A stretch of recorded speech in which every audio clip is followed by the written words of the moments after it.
ભરૂચ નગરપાલિકામાં વિપક્ષ કોંગ્રેસ દ્વારા પ્રમુખની કેબિનની બહાર ધરણા પ્રદર્શન કરવામાં આવ્યું હતું। ભાજપના શાસકો કોંગ્રેસના નગરસેવકોના વોર્ડના મંજૂર વિકાસના કામોની ટેન્ડર પ્રક્રિયા ન કરાતી હોવાના આક્ષેપ કરવામાં આવ્યા છે। ભરૂચ નગર સેવા સદનની તાજેતરમાં મળેલી સામાન્ય સભામાં વિવિધ વોર્ડના વિકાસના કામો મંજૂર કરવામાં આવ્યા હતા। જો કે આ બાદ ભાજપ શાસિત નગરપાલિકાના પદાધિકારીઓએ સર્વાંગી વિકાસ કરવાના બદલે માત્ર તેઓના જ વોર્ડના વિકાસ કામોની ટેન્ડર પ્રક્રિયા શરૂ કરી હોવાના આક્ષેપ સાથે કોંગ્રેસના નગરસેવકો પ્રમુખ સુરભીબેન તમાકુવાલાની કેબિન બહાર ધરણા પર બેસી ગયા હતા। કોંગ્રેસ દ્વારા આક્ષેપ કરવામાં આવ્યા છે કે લોકસભાની ચૂંટણીની આચારસંહિતા પૂર્વે ભાજપના શાસકો તેમના વોર્ડના તમામ કાર્યો પૂરા કરી દેવા માંગે છે, પરંતુ કોંગ્રેસના વોર્ડના મંજૂર વિકાસ કામોને વહીવટી પ્રક્રિયામાં અટકાવી જાણી જોઈને મોડું કરે છે। આ બાબતે જો યોગ્ય કાર્યવાહી ન કરવામાં આવે તો નગરપાલિકા કચેરીને તાળાબંધીની કોંગ્રેસ દ્વારા ચીમકી ઉચ્ચારવામાં આવી છે।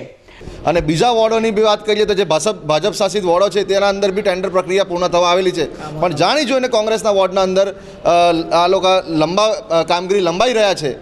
અને સમગ્ર ભરૂચના અંદર જે રીતે પરિસ્થિતિ છે, દરેક રોડ રસ્તાની હાલત ખૂબ જ ખરાબ છે, ડ્રેનેજ લાઇન ઉભરતી છે, પણ નગરપાલિકાના પ્રમુખે પોતાની વોર્ડના અંદર આજે 1.5 કરોડથી ઉપરના કામો મંજૂર કરી દીધા છે। અને તમામ વોર્ડોને જે રીતે કહી શકાય કે આજે મોહમ્મદપુરાથી બાયપાસનો, મોહમ્મદપુરાથી ઢાલનો 5 રોડ હોય, દાંડિયા બજારનો રોડ હોય, ફુરજાનો રોડ હોય, પ્લાઝા હોટલથી લઈને નવી વસાહતનો રોડ હોય, તમામ માર્ગો આજે એટલા ખરાબ છે, પણ ત્યાં નાણાંની ફાળવણી બી કરી નથી।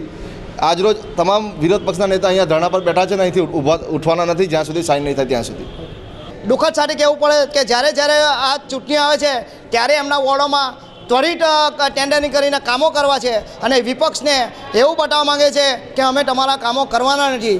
જો આ ત્વરિત કામો આચારસંહિતા પહેલાં વહીવટી પ્રક્રિયા નહીં પટાવે તો અમે અહીંયા સમગ્ર વિપક્ષ દ્વારા તાળાબંધી અવશ્ય કરીશું। તો આ તરફ નગરપાલિકાના પ્રમુખ સુરભીબેન તમાકુવાલાએ જણાવ્યું હતું કે કોંગ્રેસ ખોટા આક્ષેપ કરી રહી છે। તબક્કાવાર તમામ વોર્ડના વિકાસ કાર્યો પૂર્ણ થશે। કોંગ્રેસ પાસે હાલ કોઈ મુદ્દો ન હોવાથી આ મુદ્દાને ઇસ્યુ બનાવી રહી છે। હાલ કોંગ્રેસ એટલે કે વિપક્ષના લોકો ભરૂચ નગરપાલિકામાં આવીને બેસેલા છે ધરણા પર। કોંગ્રેસ પાસે કોઈ મુદ્દો નથી એટલે આ બધું ઉપજાવી કાઢેલું છે। 1, 2 ને 10 આ ત્રણેય વોર્ડના કામોની ટીએસ આવી ગઈ છે। વહીવટીમાં 14મા નાણાપંચની વહીવટી આવી ગઈ છે અને સ્વર્ણિમના જે કામો છે એની વહીવટી પ્રાદેશિકમાંથી આવીને તપાસ પણ કરી ગયા છે અને એની વહીવટી મોકલશે એટલે અમે જાહેરાતમાં પણ આપી દઈશું। ટોટલી બધી કાર્યવાહી થઈ ગઈ છે।